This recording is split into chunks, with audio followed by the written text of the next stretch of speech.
Bismillahirrahmanirrahim. Alhamdulillahirabbil alamin wassalatu wassalamu ala sayyidina Muhammadin wa ala alihi wa sahbihi ajma'in. Amma ba'du.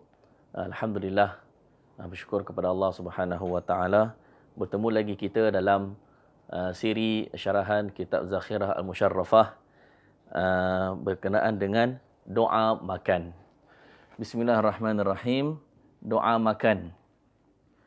Bismillahirrahmanirrahim. Allahumma barik lana fima razaqtana warzuqna khairan minhu. Bismillahirrahmanirrahim, dengan nama Allah yang Maha Pemurah lagi Maha Penyayang. Ya Allah, berkatilah kami dalam rezeki kami ini, warzuqna khairan minhu, dan berilah kami rezeki yang lebih bagus daripada ini, yang lebih baik daripada ini. Maka ini salah satu doa yang dibaca oleh baginda Nabi SAW sebelum makan. Ada banyak lagi, ada beberapa doa dalam versi yang lain, tapi ini salah satu antara doa yang dibaca oleh baginda Nabi SAW sebelum baginda makan. Maka merupakan satu sunnah kepada kita untuk kita membaca doa ini sebelum kita makan, dan di awal doa ini kita menyebut Bismillahirrahmanirrahim, dengan nama Allah. Maka sekurang-kurangnya bila kita baca makan itu, sekurang-kurangnya kita baca Bismillahirrahmanirrahim. Kenapa? Kerana bila kita makan ataupun minum dan kita membaca Bismillahirrahmanirrahim, maka makanan dan minuman itu tidak dapat disentuh oleh syaitan. Tetapi sekiranya seseorang makan ataupun minum tanpa menyebut Bismillahirrahmanirrahim, maka syaitan akan makan bersama-sama dengannya. Berarti makanan itu akan hilang keberkatannya pada diri orang itu. Maka bila mana makanan itu semakin berkat, maka semakin banyak manfaatnya. Manfaatnya akan datang kepada tubuh badan kita, dan juga tenaga daripada makanan itu akan disalurkan ke tempat-tempat yang bermanfaat. Itu tanda makanan itu diberkati. Maka kita bersyukur di atas nikmat makan. Di atas nikmat makanan ini, maka kita bersyukur. Tanda kita bersyukur itu adalah kita membaca doa. Sebelum makan, kira kita ingat bahawasanya makanan ini rezeki datangnya daripada Allah Subhanahu wa taala.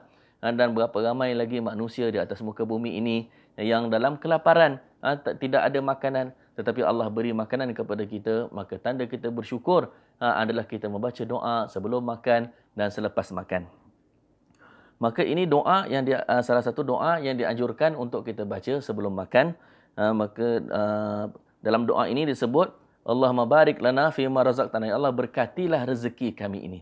Maksudnya setiap rezeki itu tak semestinya ada berkat. Ada rezeki yang diberkati, ada rezeki yang tidak diberkati.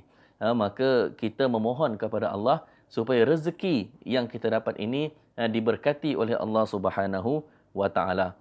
Maka selain kita berusaha untuk mencari makanan dengan cara yang halal, diberi dengan duit yang halal, maka selain itu kita berdoa kepada Allah supaya Allah memberkati makanan ataupun minuman kita itu.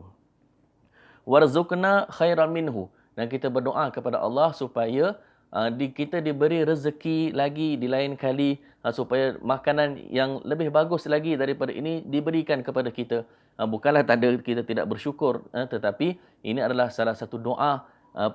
Kita berdoa kepada Allah Subhanahu wa taala supaya Allah beri kita di kesempatan yang lain rezeki yang lebih berkat, yang lebih bermanfaat daripada itu. Tetapi jika susu, kata Nabi SAW, jika makanan itu adalah susu, maka doa yang dibaca adalah wazidna minhu. Allahumma barik lana fima razaqtana wazidna minhu. Wazidna minhu itu maksudnya tambahkanlah kebaikan susu ini kepada kami. Maka itu adalah doa yang diajar oleh Nabi SAW. Dalam hadis yang diriwayatkan oleh Imam Abu Daud, baginda Nabi SAW bersabda, "Idza akala ahadukum ta'aman falyaqul Allahumma barik lana fihi wa at'imna khairan minhu, wa idza suqiya labanan falyaqul Allahumma barik lana fihi wa zidna minhu, fa innahu laisa syai'un yujzi'u min at-ta'ami wa syarabi illa al-laban." Kata Nabi SAW, bila kamu makan, maka bacalah doa Allahumma barik lana fihi wa at'imna khairan minhu. Tetapi jika diberi susu, maka doalah Allahumma barik lana fihi wa zidna minhu. Ya Allah, berkatilah aku dalam susu ini dan tambahkanlah susu ini lagi kepadaku. Kita tidak mengatakan warzuqna khairam minhu. Kita tidak mengatakan, ya Allah, berilah aku makanan atau minuman yang lebih baik daripada susu ini, tidak. Tetapi bila kita minum susu, maka doa yang khas untuk minum susu adalah wazidna minhu, dan tambahkanlah lagi susu ini kepadaku. Kenapa doa minum susu ini lain? Kerana susu adalah satu makanan yang sangat istimewa, yang mana kata Nabi SAW, laisa syai'un, tidak ada sesuatu makanan ataupun minuman yang atas dunia ni yang setanding dengan susu. Tidak ada makanan atau minuman yang setanding dengan susu, yang dapat mengalahkan susu. Kerana susu ini adalah satu minuman dan dia berupa juga makanan. Kerana dia berkhasiat. Susu ini dia bukan sahaja minuman, tetapi khasiat yang terdapat di dalam susu itu juga menyamai makanan. Kerana itu kita lihat kalau anak-anak kecil, maka dia cuma minum susu saja. Dia membesar badannya cuma dengan minum susu sahaja. Maka susu itu adalah anugerah daripada Allah Subhanahu Wa Taala. Dan baginda Nabi SAW sendiri suka minum susu. Baginda Nabi SAW selalu perah sendiri susu kambing. Baginda Nabi akan perah susu kambing sendiri untuk baginda minum. Baginda Nabi suka minum susu, dan bila dapat susu, baginda juga akan hidangkan kepada para sahabat yang lain. Maka ini juga adalah satu sunnah untuk kita membiasakan diri kita untuk minum susu. Maka baginda Nabi SAW ajar kita doa yang khas untuk minum susu sahaja. Tidak ada doa yang mana-mana makanan yang lain yang istimewa, melainkan susu sahaja. Semua makanan yang lain kita doa, warzuqna khairam minhu, berikanlah aku ya Allah makanan atau minuman yang lebih baik daripada ini. Cuma susu sahaja kita doa, wazidna minhu, dan tambahkanlah lagi susu ini kepadaku. Kita tidak berdoa warzuqna khairam minhu, berikanlah aku makanan atau minuman yang lebih baik daripada susu ini. Kita tidak doa begitu, kerana tidak ada makanan atau minuman yang setanding dengan susu, kata baginda Nabi SAW. Dan makanlah dengan tangan kanan. Wakul biyaminik, makan dengan tangan kanan. Ini merupakan satu sunnah baginda Nabi SAW. Apabila baginda makan ataupun minum, mengambil barang atau memberi barang, salam, berjabat tangan dan sebagainya, baginda akan menggunakan tangan kanan baginda Nabi SAW. Dan sekiranya untuk perkara yang kotor, baginda akan menggunakan tangan kiri. Tetapi tangan kanan baginda Nabi SAW dikhususkan untuk perkara-perkara yang bersih. Maka baginda Nabi SAW makan dengan tangan kanan. Dan pernah satu ketika baginda melihat seorang anak kecil, seorang kanak-kanak yang sedang makan, dia makan dengan tangan kiri. Maka baginda Nabi SAW ajar adab makan kepada anak ini. Baginda berkata, ya ghulam, samillah, baca bismillah sebelum makan. Wakul biyaminik, makan dengan tangan kanan. Wakul mimma yalik, makan makanan yang dekat dengan kamu. Maka baginda Nabi SAW ajar adab makan ini kepada seorang anak kecil, yang mana menunjukkan kepada kita adab makan ini antara perkara-perkara yang perlu kita terapkan dalam diri anak-anak kita, yang perlu kita ajar dan didik anak-anak kita. Walaupun dalam usia yang kita kira masih muda, kita anggap mereka ni masih muda, tetapi sebenarnya mereka sudah boleh untuk dididik untuk mengamalkan adab-adab ketika makan ini. Antara adab yang penting yang kita sebutkan tadi, membaca bismillah dan makan dengan tangan kanan. Wakul mimma yalik, dan makanlah makanan yang berdekatan.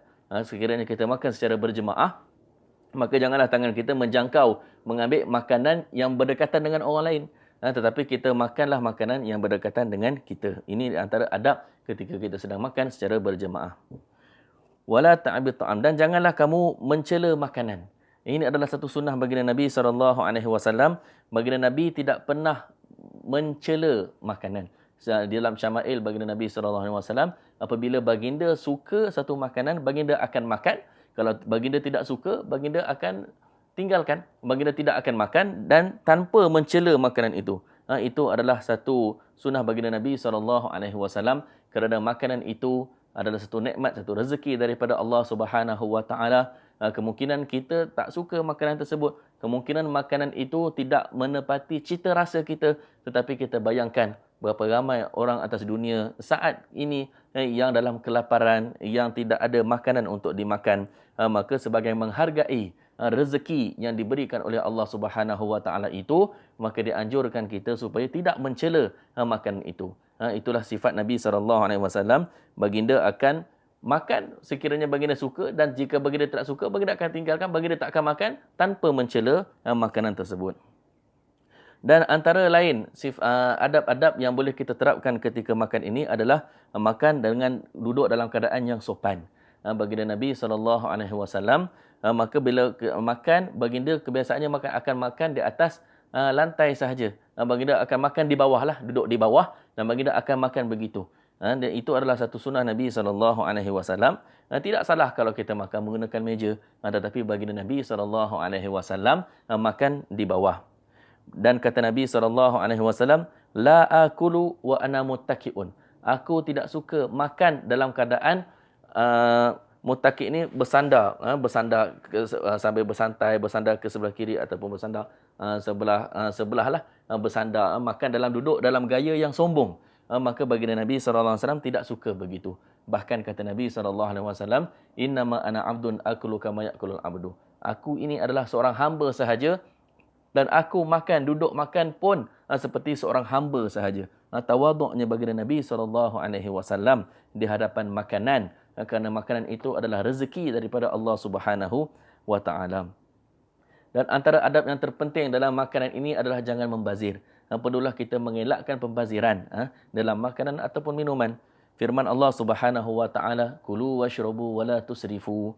Makanlah dan minumlah, dan janganlah kamu membazir, janganlah kamu berlebih-lebihan. Maka perlu kita didik anak-anak kita supaya tidak membazir makanan, walaupun sedikit, janganlah dibuang makanan itu, dan kita perlu didik mereka supaya mengambil makanan sekadar yang boleh dihabiskan sahaja. Janganlah mengambil makanan melebihi kadar yang boleh untuk dihabiskan. Biasakan diri kita dan biasakan anak-anak kita untuk ambil makanan sekadar yang boleh dihabiskan. Kemudian kalau tak cukup, boleh tambah lagi daripada mengambil yang sejumlah yang banyak dan akhirnya dibuang di dalam tong sampah. Maka ini adalah satu perkara yang perlu dielakkan. Dan kata Nabi SAW, ma mala'a banu Adam wi'a'an syarran min batnihi bihasbi bina Adam ukulat yuqimna sulbahu fa in kana la mahalata fa thuluthun li ta'amihi wa thuluthun li syarabihi wa thuluthun li nafasihi. Dalam kitab Sunan Imam Tirmizi meriwayatkan baginda Nabi SAW bersabda, tidaklah anak Adam itu memenuhkan satu bekas yang lebih buruk daripada perutnya sendiri, iaitu perut ini kalaulah dipenuhkan maka akan mengundang berbagai-bagai penyakit. Dan sememangnya pada hari ini perubatan moden telah membuktikan dengan makanan itu yang berlebihan itu, maka datang berbagai-bagai penyakit kepada tubuh badan manusia.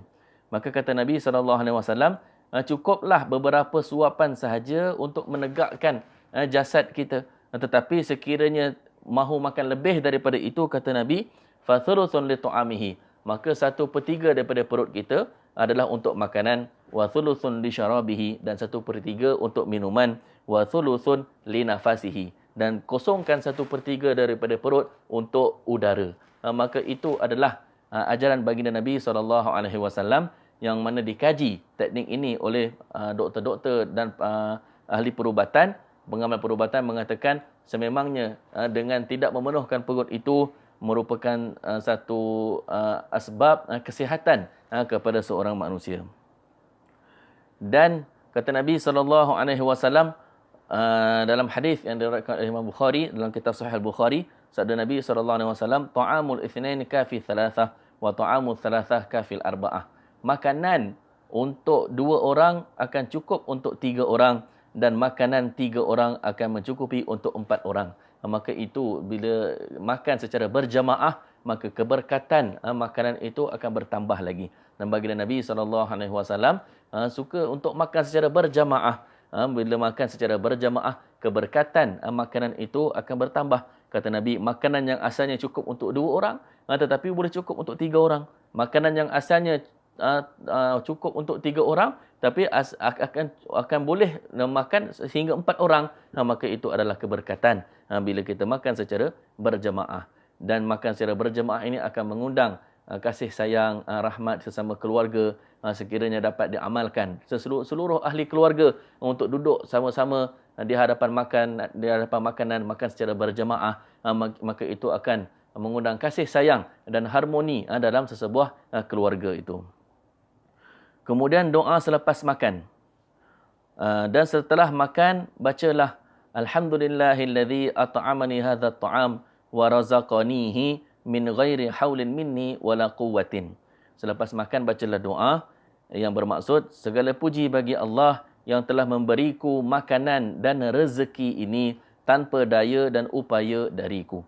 Maka tanda kita bersyukur kepada Allah Subhanahu wa taala, kita membaca doa setelah makan dan kita mengucap puji-pujian kepada Allah kerana kita yakin makanan ini adalah rezeki daripada Allah Subhanahu wa taala yang memberi rezeki kepada aku makanan ini tanpa daya dan kekuatan daripadaku.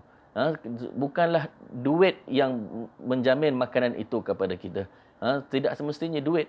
Tetapi rezeki itu datangnya daripada Allah Subhanahu wa taala. Dalam setiap makanan itu, dalam sepinggan yang makanan kita itu ada nasi, ada sayur, ada ikan, ada daging, ada ayam, maka betapa susahnya nak mendapatkan makanan itu. Setiap nasi ini, setiap butiran nasi itu datangnya daripada peluh petani yang tanam sawah padi. Kemudian ikan tu bagaimana ditangkap oleh nelayan. Kalau daging, mesti ada lembunya, mesti ada peternakan daging itu. Kalau ayam pun sama. Jadi sepinggan nasi itu, kalau sayur lagi, ada petani sayur, dan macam mana proses makanan ini diproses dan akhirnya dibawa kepada kita, dimasukkan dalam sepinggan. Dalam satu pinggan makanan dihidangkan kepada kita. Maka itu adalah kekuatan Allah Subhanahu wa taala, kehebatan Allah Subhanahu wa taala yang telah menyusun atur alam ini, kehidupan dunia ini, semuanya telah diaturkan oleh Allah Subhanahu wa taala. Maka kalau kita renungkan, sungguh ajaib dan sungguh hebat kisah perjalanan makanan, sepinggan makanan itu bagaimana daripada asalnya sehinggalah sampai ke hadapan kita. Maka begitu hebat perjalanan makanan ini, semua itu disusun atur oleh Allah Subhanahu wa taala. Maka kita baca doa, segala puji bagi Allah yang telah memberikan aku rezeki makanan ini tanpa daya dan kekuatan daripadaku. Masya-Allah. Kemudian setelah makan, waghsil yadayhi qablahu wa ba'dahu, dan basuhlah kedua-dua tangan sebelum makan dan selepas makan. Maka ini adalah sunnah Nabi SAW untuk basuh kedua-dua belah tangan. Kedua-dua belah tangan dibasuh sebelum makan dan setelah makan. Maka ini adalah satu sunnah baginda Nabi SAW yang perlu kita amalkan dan kita didik anak-anak kita. Kemudian doa ketika hendak minum. Dan ketika hendak minum, bacalah Bismillah dengan nama Allah. Maka minum pun sama. Ketika hendak minum, kita baca Bismillah. Dan baginda Nabi SAW akan minum tu dalam 3 teguk. Dan akan baca Bismillah setiap tegukan, dalam 3 tegukan.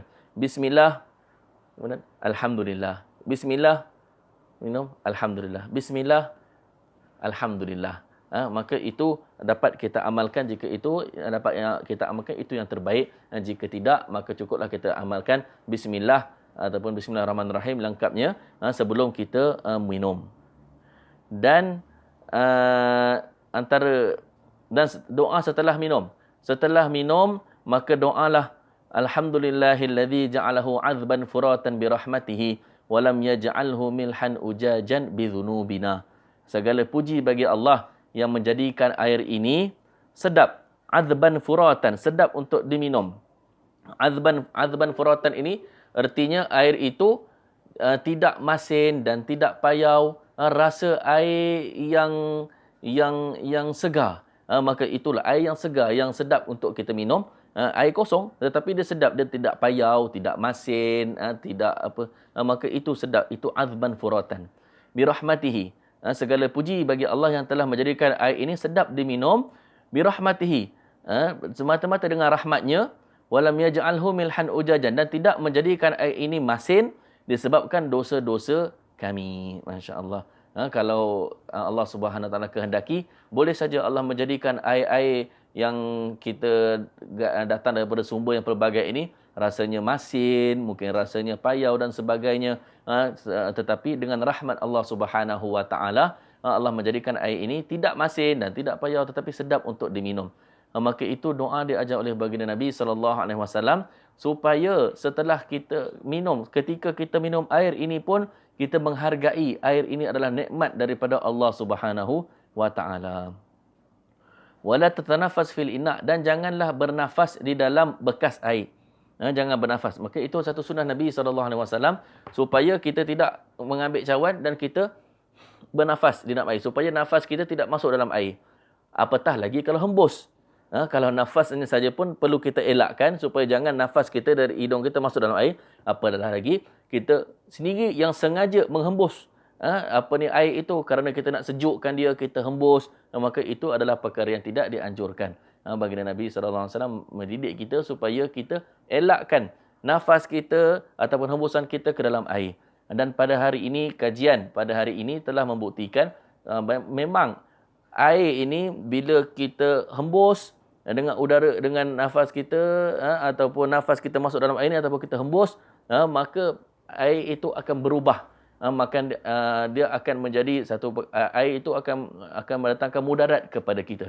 Memang ada kajian yang telah dilakukan pada hari ini membuktikan bahawasanya sunnah Nabi SAW ini memang betul-betul memberi kesan dalam kehidupan kita, baik daripada segi kesan fizikal ataupun kesan rohani.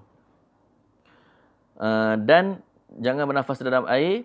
Maka kalau air panas, elakkan untuk kita hembus air itu untuk sejukkan air. Maka elakkan, gunalah cara-cara yang lain untuk kita sejukkan air itu selain daripada cara kita menghembus dalam air itu untuk sejukkan air itu. Washrab fi thalathati anfas, dan minumlah di dalam 3 nafas. Maksudnya baginda Nabi SAW tidak minum satu cawan itu dalam satu tegukan saja. Dalam satu tegukan saja Nabi menghabiskan itu, tidak. Itu tidak diamalkan oleh Nabi SAW. Tetapi baginda Nabi akan minum secara pelan-pelan. Baginda akan minum sikit, kemudian akan bismillah, alhamdulillah. Bismillah, alhamdulillah. Bismillah, alhamdulillah. Maka itu juga dianjurkan kepada kita. Janganlah kita dalam satu bekas air kita minum dengan sekali teguk saja kita menghabiskan air itu, maka itu tidak dianjurkan kepada kita. Dan ada juga hadis yang mengatakan baginda Nabi SAW minum bukanlah dengan cara menggogok. Menggogok ini maksudnya kalau air dalam botol, maka kita gogok daripada atas masuk mulut kita, maka itu tidaklah dibuat oleh baginda Nabi SAW. Tetapi baginda Nabi selalu apabila baginda minum, baginda akan merapatkan cawan itu atau bekas air itu ke mulut dan minumnya dengan perlahan-lahan. Maka itu adalah sunnah baginda Nabi SAW yang boleh kita amalkan dan kita terapkan kepada anak-anak kita juga untuk mengamalkannya. Maka dengan adab-adab ini akan terdidiklah diri kita dan anak-anak kita insya-Allah. Dan bila kita mengamalkan sunnah-sunnah baginda Nabi SAW ini, bukan sahaja kita mendapat faedah daripada segi fizikal, jasmani, kesihatan kita sahaja, bukan, tetapi lebih daripada itu kita mendapat ganjaran yang besar daripada Allah Subhanahu Wa Taala kerana kita mengamalkan sunnah-sunnah baginda Nabi SAW dalam makanan kita dan dalam minuman kita. Bahkan makan kita pun akan menjadi ibadah, minum kita pun akan menjadi ibadah. Makan kita mendapat pahala, minum kita juga mendapat pahala. Dan dengan mengamalkan sunnah-sunnah ini, mudah-mudahan makanan kita itu diberkati Allah dan mudah-mudahan minuman kita itu juga diberkati oleh Allah Subhanahu Wa Taala.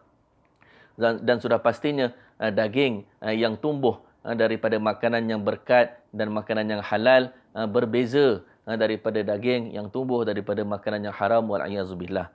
Akhir kalam, mudah-mudahan kita mendapat taufik dan hidayah daripada Allah Subhanahu Wa Taala untuk terus mengamalkan sunnah-sunnah baginda Nabi SAW ini ketika makan dan minum. Hadza billahi taufik. Wassalamualaikum warahmatullahi taala wabarakatuh.